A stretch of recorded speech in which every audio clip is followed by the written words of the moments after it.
말씀이 오직 진리 안에서 하나님께 향하는 말씀이 되기를 소망합니다. 지난 시간 우리는 엘렌 화이트이 누구일까라는 주제로 했습니다. 화이트라는 이 분이 그 당시에 여러 선지자들이라고 자칭하는 사람들이 많다고 지난 시간 말씀드렸는데요. 이 다른 여러 선지자라고 말하는 사람들과 다른 점이 무엇이었을까요? 왜 재림교회는 이 사람을, 그 많은 선지자라고 하는 사람들을 놔두고 화인 여사를 선지자라고 인정하게 됐을까요?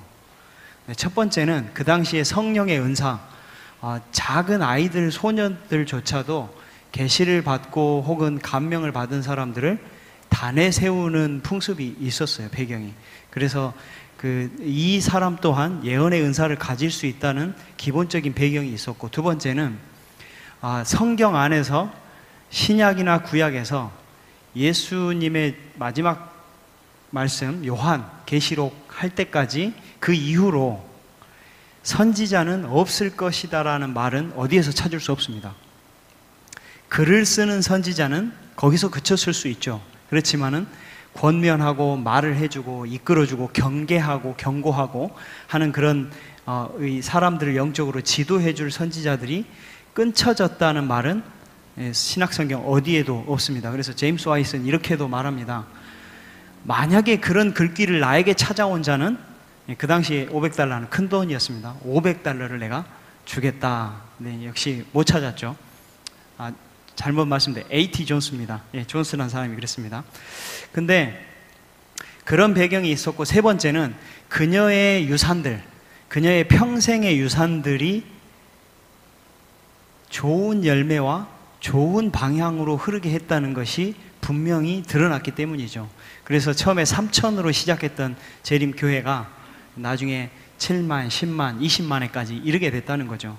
그리고 그가 말하는 많은 유산들, 건강에 관한, 출판에 관한, 또 교육에 관한 것들, 그런 운동들이 좋은 운동과 또 사회개혁운동의 좋은 방향을 잡아주었다는 평가가 계속 일어났기 때문입니다. 그렇게 많은 유산들이 있는데요, 그 유산들 중에 가장 두드러진 유산이 무엇이죠? 네, 글이죠, 글. 1915년부터 시작해서 1915년 돌아가시기까지 87세까지 17살 때부터 그 하나님을 증거하는 일을 시작하다가 87세까지 70년 동안 그 사역을 멈추지 않은 선지자는 그 당시 미국의 엘렌 화이트밖에 없습니다. 근데 그 지속적으로 가장 큰 유산은 바로 글입니다. 글. 약 10만 페이지가 넘는 글을 썼습니다. 그리고 5,000개가 넘는 정기 간행물을 계속해서 이렇게 우리들에게 보여주었죠. 2,000여 개의 계시와 꿈을 받은 그런 사람입니다. 그런데 10만 페이지가 넘는 글이 있습니다. 오늘은 어떤 말이냐면, 제가 쉽게 말씀드리면, 오늘은 엘렌 화이트의 저술 원칙과 엘렌 화이트의 저자 소개 및 주요 내용을 보겠습니다. 이 저술 이해 원칙에서는 영감과 계시라는 측면에서만 살펴보겠습니다. 엘렌 화이트이 직접 저술한 책이 몇 권일까요? 24권 정도 됩니다. 근데 엘렌 화이트이 썼다고 얘기하는, 저자라고 쓰는 책을 우리가 지금 현재 보유하고 있는 책은 각 나라마다 조금씩 다릅니다. 번역된 게 다르기 때문에. 근데 50권에서 70권 사이입니다. 그러면 24권을 쓰셨는데 왜 우리한테는 50권, 70권이 있을까요? 두 가지로 나눕니다. 첫 번째는 생전에 출판된 인쇄물이 있고, 두 번째는 사후 후손들이 편집해가지고 편집물에 의한 책들로 나눠질 수 있습니다. 이 사후에 엘렌 화이트 유산관리위원회라는 곳이 있습니다. 이제 그녀의 자녀들과 또 신학자들과 목사님들로 구성된 그 유산관리위원회에서 여러 가지 특정 주제물들을 다시 편찬한 것들이 많아졌기 때문에 50권이 넘는 책이 늘어난 거죠. 그래서 그 책들은, 새로 그 사후에 된 편집물들은 쉽게 말씀드리면 그 연도별로 돼 있지 않아요. 그냥 주제별로 모아놨기 때문에 연도별로 쭉 돼 있어서 그 배경을 뒤죽박죽이 돼 있어요. 문맥이 조금 안 맞는 것도 있겠죠. 그리고 그래서 각 주가 또 달려 나옵니다. 이게 어디서 나왔다, 몇 페이지다 이런 말입니다. 아쉬운 점은 맥락을 전체적으로 파악하면서 그거를 중심 요지를 혹 빗나가게 이해할 수 있다는 위험성이 좀 있는 거죠. 엘렌 화이트 저수를 조금 이따 다시 설명을 드릴 텐데요. 이 분류를 하자면 이렇습니다. 엘렌 화이트 책이 이렇게 많이 있는데 이 책들 중에서 엘렌 화이트 책의 특징이 있습니다. 오늘은 그녀의 글의 유산에 대한 이해를 저희가 함께 살펴보는 시간입니다. 서문이 달린 책이 2권이 있습니다. 서문 아시죠? 책이 시작하기 전에 이 작가가 독자들한테 하는 말이죠. 이를테면 그런 말이죠. 우리가 서문을 쓰면 누구누구에게 감사하다, 뭐 누구누구에게 참 고맙다, 이러이러해서 쓰게 되었다, 감명 깊다, 뭐 이런 얘기를 합니다. 근데 이제 그런 얘기가 나와 있지 않아요. 이 엘렌 화이트 유산에는 서문이 있는 책이 2권이 있는데, 하나는 부조와 선지자입니다. 그 다음 두 번째는 각 시대의 대쟁투에 있습니다.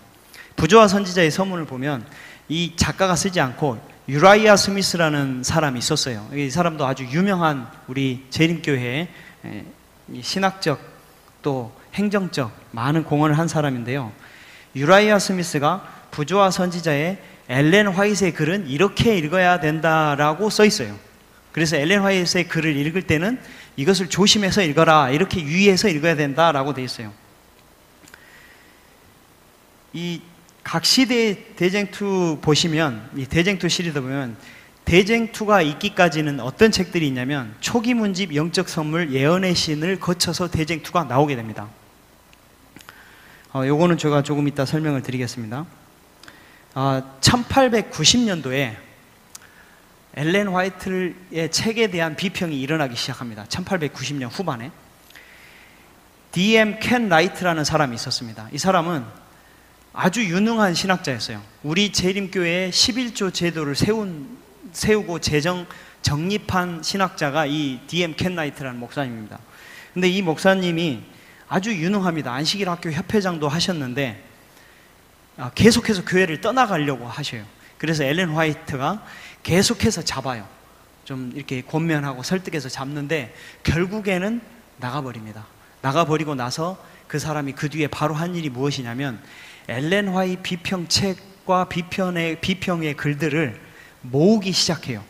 그래가지고 그거를 집대성해서 책을 완전하게 정말 많은 그 비평글을 올리는데, 그때 이후로 엘렌 화이트의 비평글은 이 D.M. 켄 라이트의 책을 대부분 기초로 해서 비평을 시작합니다. 재림교회에 가장 가까운 사람이 가장 이렇게 된 안타까운 사건인데요. 거기서 보면 가장 비평하고 있는 것이 한 2-3가지가 있는데, 가장 처음이 무엇이냐면 표절 문제입니다. 표절 문제.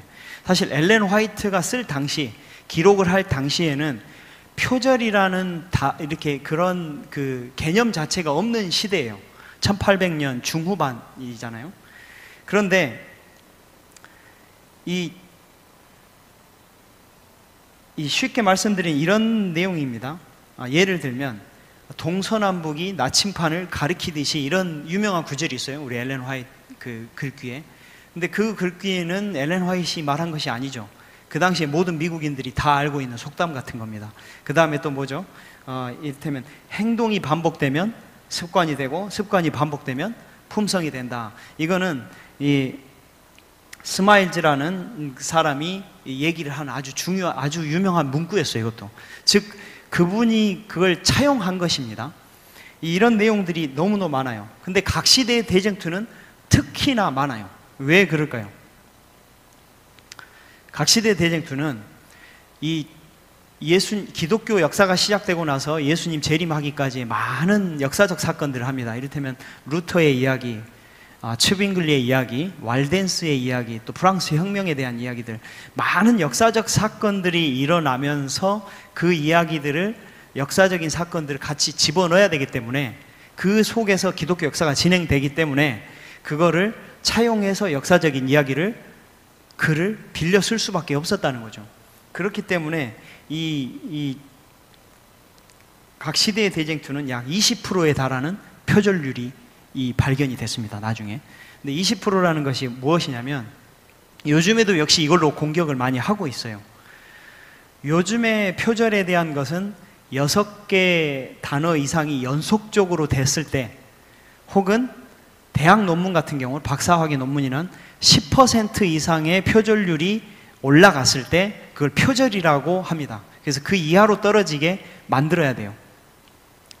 근데 이 각 시대 대쟁투는 20%가 넘는 거예요. 그리고 시대의 소망은 더 많습니다. 시대의 소망은 31%가 넘는 표절률이 발견이 됩니다. 예, 엄청나죠. 그렇기 때문에 이게 과연 선지자의 글이냐, 선지자의 글로 인정할 수 있느냐라는 문제가 제기되는 것이죠. 그래서 이제 어떻게 하게 되냐면, 마침내는 어떻게 프레드만 벨트라는 교수가 이 엘렌 화이트 살아계실 때입니다. 표절 시비가 이제 걸렸기 때문에 자기 책에 대한 표절률과 그거에 대한 것들을 검수하고 그거를 작업하는 그 연구를 시작하게 됩니다. 그래서 모든 대학원생들이나 박사학위자들이 그거를 몇 페이지씩 나눠가지고 그거에 대한 전수조사를 하기 시작합니다. 그래가지고 그거를 모든 거기에다가 각주를 달기 시작합니다.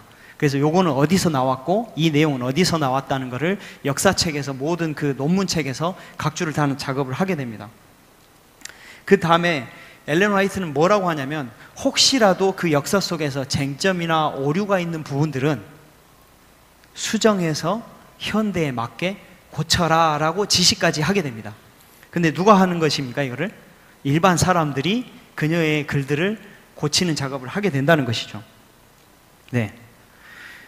여기 연도가 좀 잘못 나왔습니다. 1911년, 그래서 그 아들들과 프레스콧 학장 출신의 그 사람들이 모두 다 그거를 각주 달고 수정하고 하는 작업들을 거치게 되는 것이죠. 사실 엘렌 화이트의 학력은 아주 미미합니다. 중학교 이상, 초등학교만 나왔다고 저희가 이제 알고 있죠. 그래서 그 학력이 미미하고 학식이 얇기 때문에 문필이 약합니다. 좀 거칠어요. 그래서 초기 문집을 영어로 읽으시면 초기 문집이 아주 영어가 부드럽지가 못해요. 문법이 아주 세련되어 있지 않습니다. 근데 나중에 어떻게 하냐면 제임스 화이트이 그거를 개정해주고 고쳐주고 합니다. 남편 제임스 화이트이 고쳐줍니다. 그리고 이제 남편이 대총회장으로 갔을 때는 누가 고쳐줄까요? 그 아들, 윌리엄 화이트이 아들이 그 교정 작업을 해줍니다. 대정부 총서 같은 거를. 그리고 이제 그런 부분들을 계속해서 고쳐주는 사람들이 생기는데요. 제가 왜 이 말씀을 드릴까요?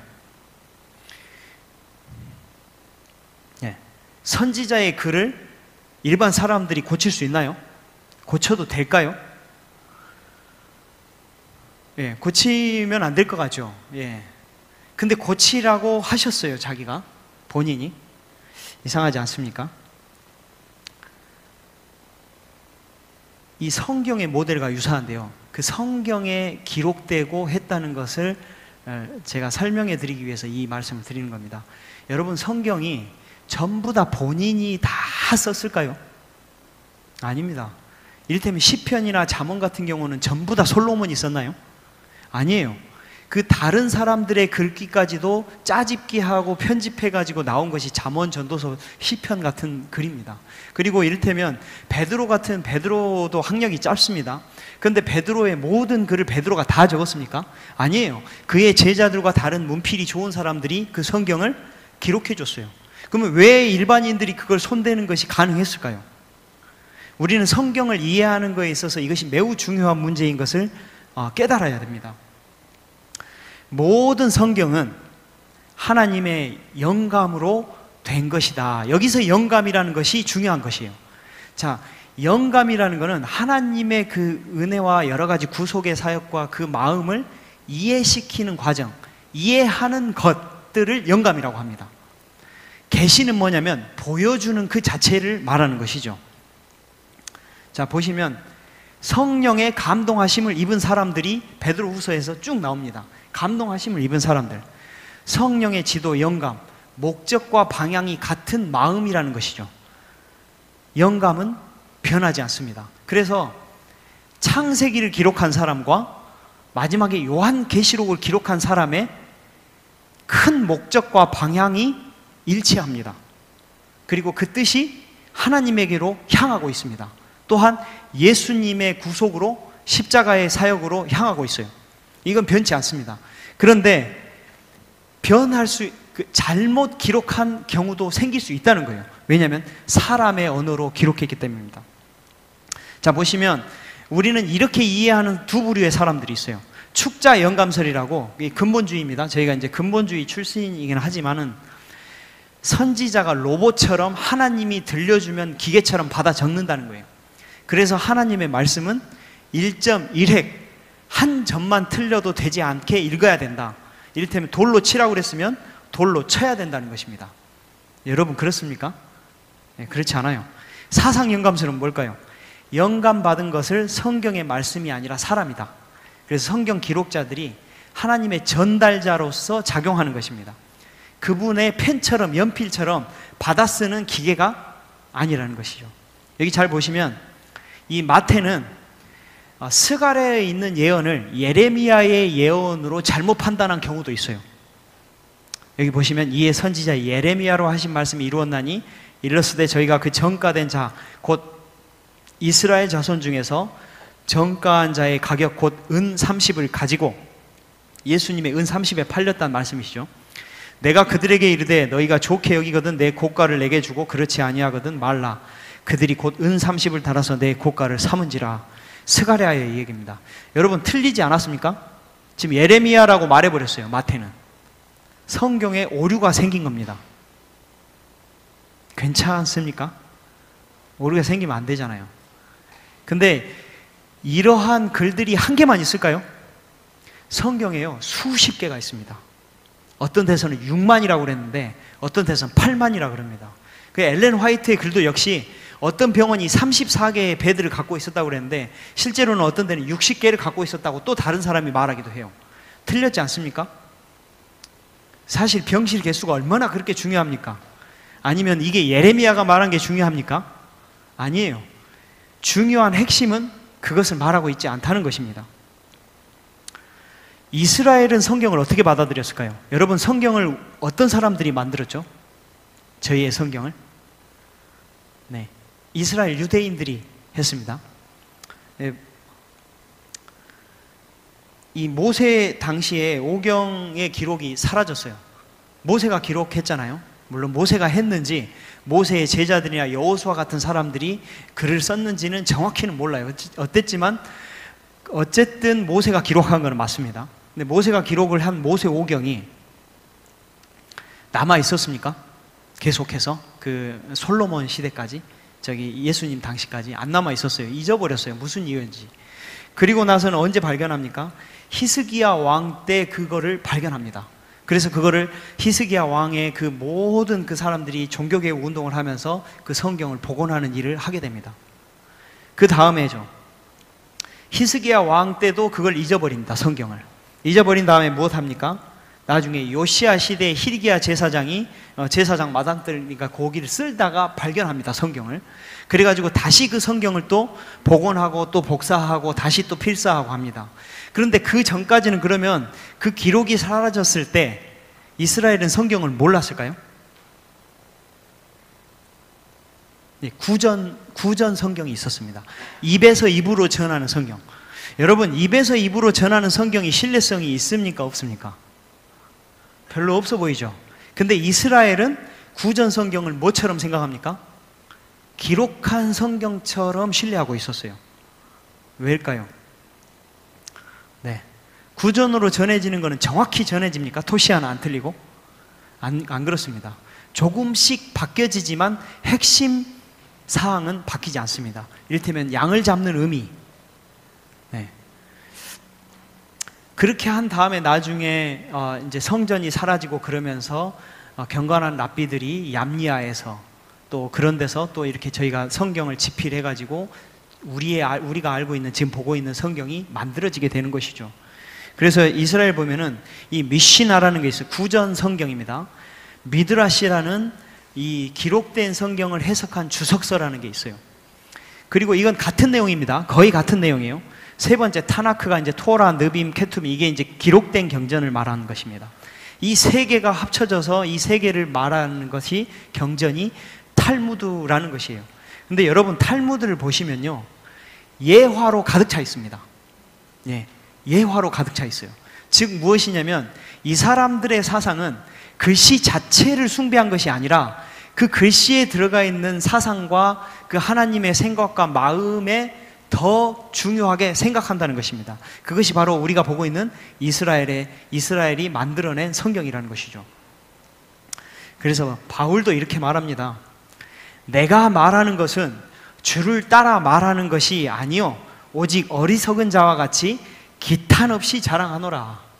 그래서 성경은 오류가 많습니다. 그러나 하나님의 구속과 큰 핵심, 우리를 구원하시는 은혜와 그 사랑의 큰 지류에 있어서는 오류가 없습니다.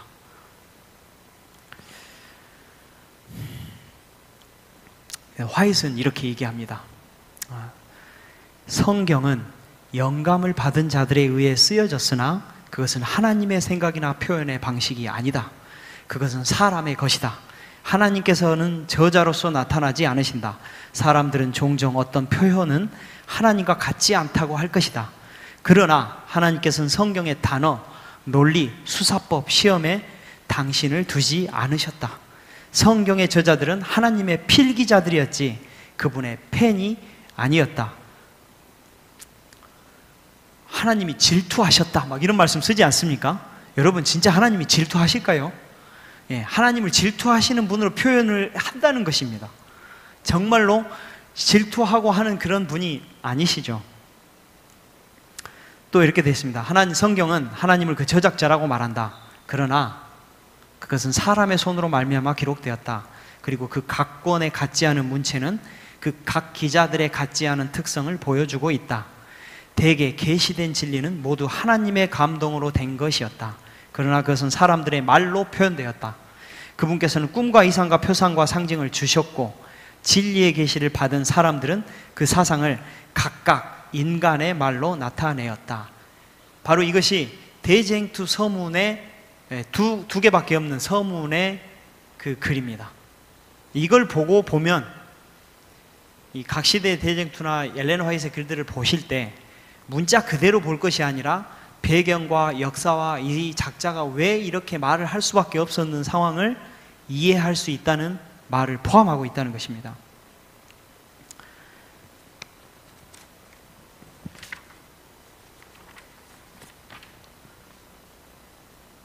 그래서 엘렌 화이트의 글을 읽을 때는 배경과 맥락 그리고 연도를 보면서 읽는 것입니다. 글자 그대로 보는 것이 아니라는 것이죠. 이를테면 치마 길이 문제에 대해서 막 얘기한 글들이 있어요. 그러면 저희가 그 치마 길이를 그대로 이해합니까? 아닙니다. 또 고춧가루에 대한 문제도 있었어요. 그 다음에 계란을 먹지 마라, 우유를 먹지 마라 이런 얘기도 있습니다. 그런데 다른 한편으로는 너는 계란을 먹어야 된다라고 또 얘기하고 있어요. 우유를 먹어야 된다고. 그러면 어떤 거를 믿어야 됩니까? 네, 배경을 보면은 왜 그런지 이해할 수 있다는 것이죠. 그래서 주제와 관련된 것을 파악하는 것이지 극단적인 표현으로 그것을 사용하지 말라고 말씀하고 있습니다. 그래서 자기의 글들을 아주 극단적으로 해석하는 사람들을 주에서 사람들에게 경고하는 글을 본인이 이렇게 썼습니다. 주의와 경고가 주어진 환경을 제시하지도 진술하지도 않으면서 증언들 중에 그 가장 강력한 표현을 발췌하여 그것들을 모든 경우에 강력한 힘으로 삼는 사람들을 본다. 이렇게 하여 그들은 사람들의 마음에 불건전한 인상을 끼친다. 사람들을 설득시킬 수 있는 건전한 감화를 끼치면서 조심스럽게 다루었다면 그들이 도울 수 있었던 바로 그 사람들에게 투쟁을 시작부터 불러일으킨다. 이거 하지 말라, 이거 하지 말라 하지 않았습니까? 그들은 백성들을 공격하면서 그 일에 착수한다. 그들은 증언 가운데서 어떤 것들을 끄집어내어 그것들을 누구에게나 강요함으로 영혼을 얻기보다는 영혼에게 혐오감을 준다. 그들은 화평하게 할 수 있으며 해야 할 때 분열을 조장한다. 이게 사상 영감으로 이걸 읽었으면 그렇지 않습니다. 근데 이걸 축자 영감으로 믿기 때문에 그랬다는 것입니다.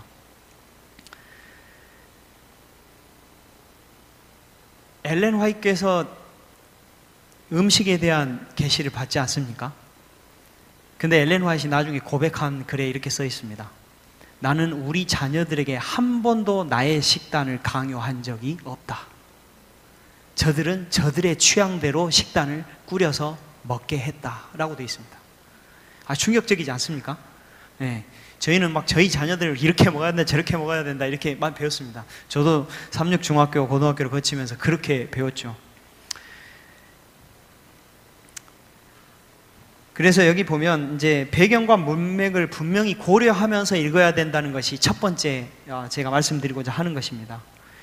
그래서 이 주제별 편집물들을 참고해서 읽을 때도 좌우 맥락이 없이 글만 따온 거 아닙니까? 그래서 그것들을 잘 생각해야 돼요. 예를 들면 이런 것이죠. 이 치료봉사에 관한 글들이 생전에 편집된 글입니다. 그것이 원본이에요. 근데 식생활과 음식물에 관한 권면은 그 치료봉사에서 따와가지고 중요한 부분들과 여러 가지를 주제별로 좀 다시 묶은 겁니다. 그렇기 때문에 식생활과 음식물에 관한 권면이 먼저입니까? 아니에요. 치료봉사가 원문이라고 보시면 됩니다. 그 다음에 교육이 그 살아생전에 계셨을 때 쓰신 것입니다. 근데 부모와 교사와 학생에게 보내는 권면은 사후, 돌아가신 후에 편집된 거예요. 그러면 뭐가 우선입니까? 네, 교육이 우선이에요. 그것을 분명히 우리가 이해해야 된다는 것입니다.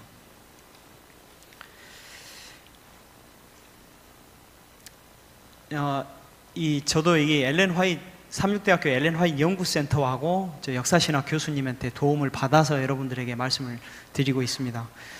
그런데 이분들께서 이제 말씀한 참 중요한 좋은 분류를 저한테 제시를 해주셨어요. 많은 시리즈가 있는데 여기를 보시겠습니다. 많은 책들이 있는데 이 두 가지로 분류가 된다는 거예요. 엘렌 화이트의 책은 딱 두 가지로 분류가 됩니다. 첫 번째 대쟁투 시리즈로 하나가 분리가 됩니다. 두 번째는 교회 증언 시리즈로 책이 분류가 됩니다. 세 번째 나머지가 대쟁투와 교회 증언을 보충하고 그걸 주제별로 따고 그거에 대해서 조금 더 보완하기 위해서 나온 것이 기타 편찬물, 정로의 계단, 산상보훈, 실물교훈 이렇게 이어진다는 것이에요. 그러면 그거에 대한 것들이 어떻게 그렇게 되는 건지를 제가 오늘 설명을 함께 같이 드리겠습니다. 먼저 대쟁투 총서를 보시겠습니다.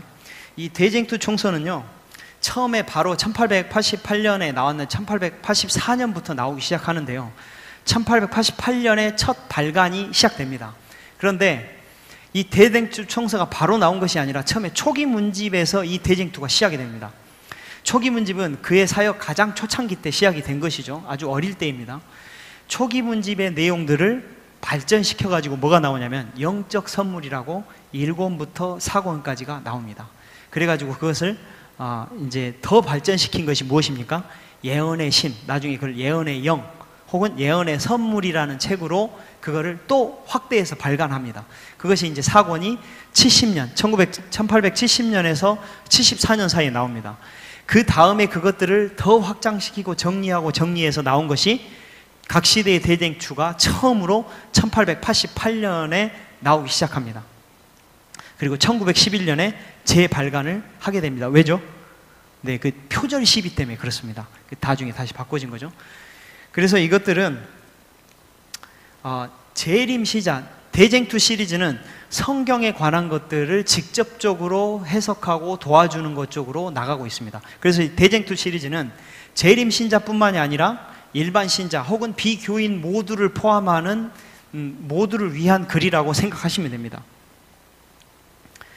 그래서 이제 보면은 이런 여러 가지 내용들이 있죠. 하늘의 사단과의 전쟁이 일어나고 그리고 나서 그 다음에 이제 마지막 계시록의 일까지 쭉 기록해 놓은 거죠.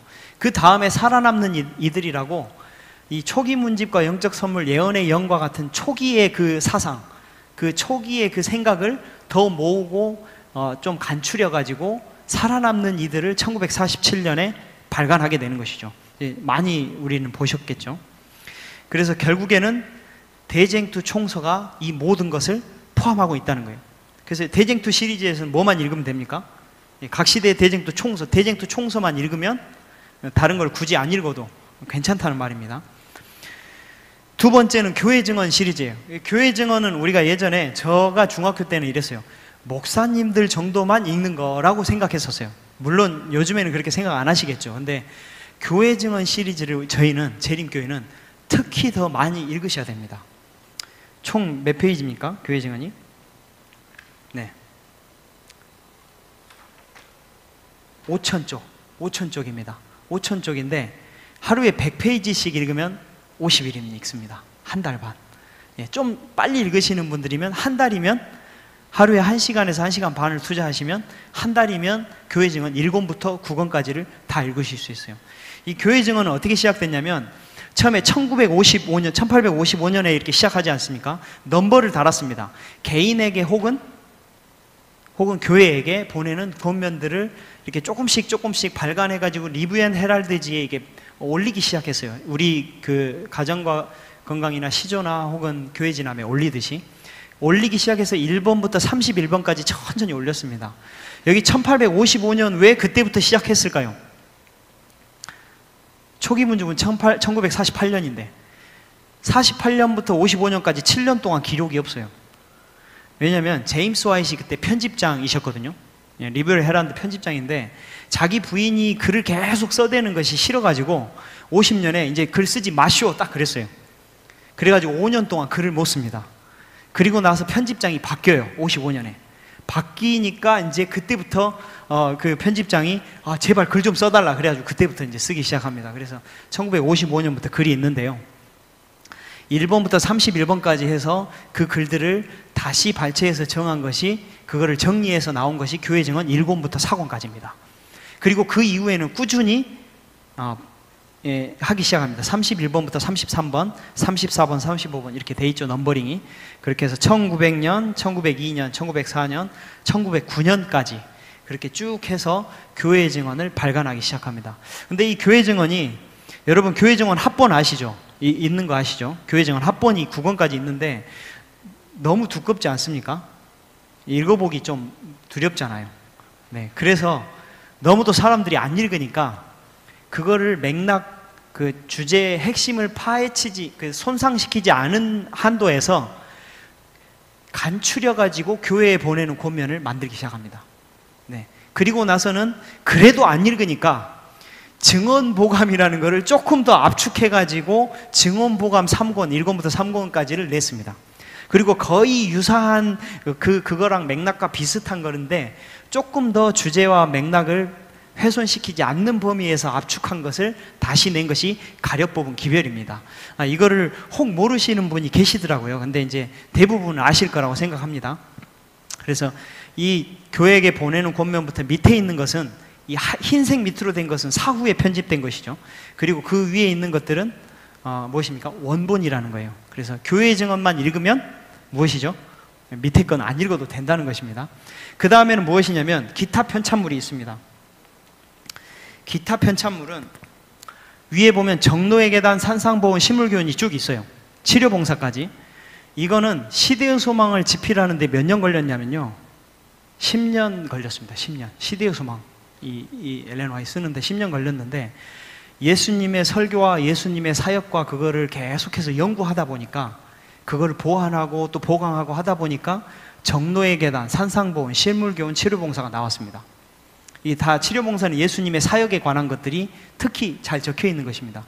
그래서 요 네 가지를 는 시대의 소망과 함께 나온 것이죠. 그래서 연도를 잘 보시면 시대의 소망과 나온 연도가 매우 비슷해요. 잘 보시면 1892년, 1896년, 1900년 그 시대 해가지고 바로바로 연달아서 나오게 되는 것입니다. 그리고 그 다음 보면 목회 사역에 관한 책들, 이런 책들이 쭉 나오는데요. 제가 이제 좀 얘기를 하다 보니까 이렇게 넘어갔습니다. 네, 넘어가겠습니다.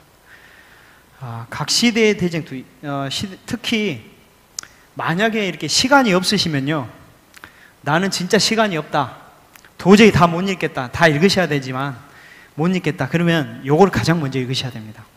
내가 쓴 어떤 책보다 이 책을 더욱 널리 보기를 원한다. 각 시대의 대쟁투 속에는 내가 쓴 다른 어떤 책보다도 세상에 대한 마지막 기별이 명백히 드러나 있기 때문이다. 그래서 혹시 어려우신 분들은 각 시대의 대쟁투만 좀 읽으시면 좋겠습니다. 다른 거 안 읽으셔도, 그 다음에 좀 읽으셔도. 그래서 각 시대의 대쟁투가 이 엘렌 화이트의 가장 큰 중심 사상입니다. 혹시라도 각 시대의 대쟁투와 다른 글들에서 어떤 의견 차이가 있으면 어떤 게 우선일까요? 네, 각 시대의 대쟁투가 우선입니다. 그렇게 생각하시면 됩니다. 네. 그래서 중심 주제는 이 각 시대의 대쟁투는 처음에 문장이 하나님은 사랑이시라 이렇게 시작하지 않습니까? 그리고 마지막에도 하나님은 사랑이시라. 그분의 구속 사역에 대한 것이 핵심 주제입니다. 예, 교회 증언. 재림교인들을 위한 책입니다. 네. 이해가 되셨죠? 교회 증언이 증언보감, 교회에 보낸 권면, 갑복, 가력 부분 기별. 네, 시대의 소망을 내면서 산상보험과 시물교훈과 정노의 계단. 네. 그 다음에 이제 자전적 저술입니다. 자서전 같은 게 이제 초기 문집과 교회 증언 1권, 영적 선물 1권에 자기의 어린 시절들이 쭉 나와 있어요. 뭐 돌에 맞아가지고 코뼈가 부러졌다든가 이런 말들이 쭉 있죠. 여기 보면 1915년 7월 16일 돌아가셨는데 교육이 가장 마지막에 이제 집필된 책 중에 하나입니다. 1903년. 그래서 교육이 이렇게 쭉 교육에 관한 건물 밑으로 부모와 학생에 보내는 권면, 그리스도인 교육의 기초가 거기서 발췌해서 나온 것입니다. 그 다음엔 치료봉사라는 책이에요. 치료봉사라는 책은 예수님의 치료사역에 관한 것들을 집중적으로 다룬 그런 책입니다. 그래서 식생활과 음식물에 관한 권면이 나오고 절제생활이 나옵니다. 절제생활은 음식에 관한, 식생활에 관한 내용이죠. 그 다음에 건강에 관한 권면은 일반인들이 건강을 어떻게 관리해야 되느냐라는 것이고, 의료봉사라는 책은 건강에 대한 전문의들, 즉 간호사, 의사, 의료기관에 근무하시는 사람들에게 위한 권면이라고 보시면 됩니다. 그 다음에는 목회에 있어 혹은 선교에 있어서는 복음교육자라는 책이 이게 원문입니다. 그래서 거기서 파생된 것이 아래와 같은 책들, 복음전도, 효과적인 그리스도의 선교, 안식일학교 사역에 관한 권면, 이게 다 같이 포함되어 있어요. 구호봉사와 목회봉사. 가정생활에 관한 것들은 대부분 편찬물입니다. 다 여기 어디에 있는 말일까요? 교회 증언에 있는 말입니다. 교회 증언. 거기서 발췌해가지고 재림신도의 가정, 세자녀 지도법, 청년에게 보내는 기별을 발췌해서 나온 것입니다. 이제 최근에는 성적 행실과 간음과 이혼에 관한 증언도 발췌해가지고 이렇게 책을 만들어냈습니다. 또 은퇴 생활이라는 것도 발췌해가지고 책이 나와 있어요. 혹 모르시는 분이 계실 수 있을 것 같아서. 네. 출판 사업에 관한 책들이 아주 많죠. 전부 다 사후 편찬물입니다. 본인이 직접 쓰신 건 없어요. 이거는 전부 다 교회 증언에서 따가지고 한 것들입니다. 그 다음에 기타 출판물들이 리뷰 앤 헤럴드, 그녀가 수십 년 동안 각 저희의 잡지에 기고한 것들을 기록하고 한 것들을 모아둔 것이, 또 기도력과 설교와 강연 시리즈, 그녀의 설교들을 다 모아놓은 책들도 있습니다. 그래서 이제 제가 정리를 해드리겠습니다. 그녀의 핵심적 저술들은 대쟁투 총서 시리즈, 교회 증언 시리즈 이렇게 됩니다. 그 다음에 구원에 관한 것, 특별히 구원에 관한 것을 집중적으로 다룬 것이 산상보험과 실물교훈과 정노의 계단입니다. 여러분, 정노의 계단이 몇만 부 팔렸습니까? 네, 1억만 부 이상 팔렸습니다.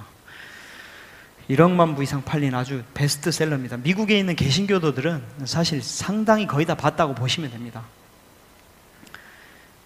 네, 그녀의 핵심적인 저술의 주요 주제들입니다. 이것을 벗어나면 안 돼요. 근데 대부분 이것을 벗어나지 않습니다. 첫 번째, 하나님의 사랑에 대한 것을 벗어나지 않고, 두 번째는 선악의 대쟁투, 그 다음에 예수 그리스도의 재림에 관한 것이고, 새 천사의 기별과 재림교회의 사명을 그녀의 핵심 저술들의 내용입니다. 이 내용들을 설명하기 위해서 계속해서 증언을 하고 있는 것입니다. 그래서 마지막에는 교회 증언 5권, OT가 교회 증언 5권이거든요. 5권에 이렇게 말합니다. 증언들은 하나님의 말씀을 하찮게 만들기 위해서가 아니고 그것을 높이고 마음들을 그리로 이끌고 아름다운 진리의 단순함을 모든 사람에게 새겨주기 위해서 주어졌다. 성경에 대한 관심이 적기 때문에 주님께서는 사람들을 더 큰 빛으로 이끌 작은 빛, 그녀의 글을 주셨다. 분명히 엘렌 화이트는 성경보다 자기의 글을 높이지 말라고 했습니다. 다음 기회가 될 때 그런 걸 말씀드리겠습니다. 우리가 예언의 영, 그분의 글을 기피하는 것은 그 책을 읽지 않거나 그의 권면을 경시하는 것입니다. 저희가 많은 기별을 받았어요. 정말 많은 선물을 받은 저희의 민족이고 무리임에도 불구하고 그것을 읽지 않고 그것을 활용하지 않고 그것을 우리의 삶에 적용시키지 않는 재림 교인들이 너무나 많아지고 있습니다. 다음에 혹 기회가 되면 엘렌 화이트의 저술 이해 원칙, 성경과의 관계, 그다음에 저서 해석의 원칙 4가지를 그녀의 글 가운데서 발췌한 것들을 원리로 해서 제가 말씀을 드리는 시간을 한번 가져보겠습니다. 사실 제가 너무도 이게 딱딱한 내용이지 않습니까? 또 어떻게 보면 되게 재미없을 수 있고 힘든 내용인데, 분명히 이 엘렌 화이트의 글이 어떤 것이고 어떻게 이해되어야 하고 성경과는 어떤 맥락에서 우리가 생각해야 되는지는 우리가 한 번쯤은 짚고 넘어가야 된다고 생각합니다. 그래서 그러한 책들이 많이 있기 때문에요, 여러분들께서 좀 잘 읽으시고, 또한 저희가 이제 10월 중순부터는 다시 시대의 소망 31장부터 또 마지막까지 장까지 시대의 소망을 읽는 독서 주간을 또 갖기로 했습니다. 그래서 여러분들이 읽으실 때 그 핵심적인 사항들을 잘 읽어보시고 또 예수님의 사랑을 성경과 비교해 가시면서 은혜 받으시는 시간 되시면 참 좋겠습니다. 오늘 이 모든 순서를 마치고 또 하나님의 그 엘렌 화이트의 글이 우리에게, 여러분들에게 선물이 되시기를 간절히 바라면서 말씀을 줄이겠습니다.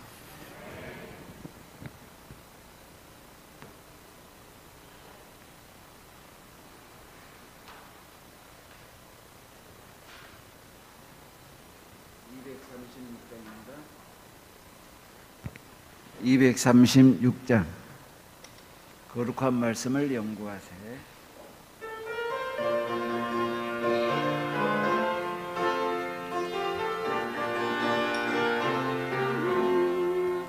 거룩한 말씀을 연구하세. 구주를 항상 찾아서 생명의 말씀 잘 알도록 날마다 가르침받세. 거룩한 책을 연구하며 진리를 찾아 구하라. 주님의 귀한 성경 말씀 우리의 인도자로다. 거룩한 말씀을 연구하세. 하늘로 가는 길 찾아 영화로운 성에 이르도록 주님의 말씀 지키세. 거룩한 책을 연구하며 진리를 찾아 구하라. 주님의 귀한 성경 말씀 우리의 인도자로다. 거룩한 말씀을 연구하세. 죄인을 찾아 나아가 진리의 말씀 잘 가르쳐 구주를 믿게 할지라. 거룩한 책을 연구하며 진리를 찾아 구하라. 주님의 귀한 성경 말씀 우리의 인도자로다.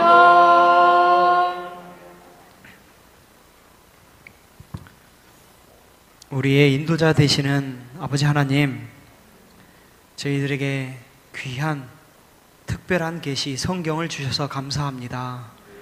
저희가 그 성경으로 더 나아가고 성경 안에서 하나님을 뵐 수 있도록 인도하여 주시옵소서. 또한 그 성경으로 인도될 수 있도록 작은 빛인 예언의 선물까지 함께 주심에 감사합니다. 그 주신 것을 등한히 하지 않고 저희가 나태하지 않고 오직 하나님의 말씀으로 돌아가는 저희들이 될 수 있도록 저희들의 심령을 깨우쳐 주시옵소서. 우리의 모든 삶을 주관하시고 저희들을 끝까지 사랑하시는 우리 주 예수 그리스도의 이름으로 간절히 기도합니다.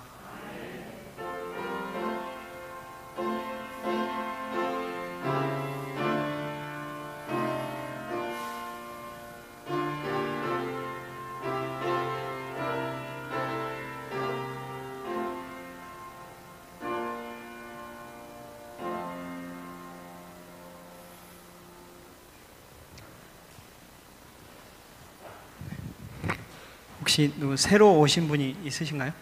아, 네.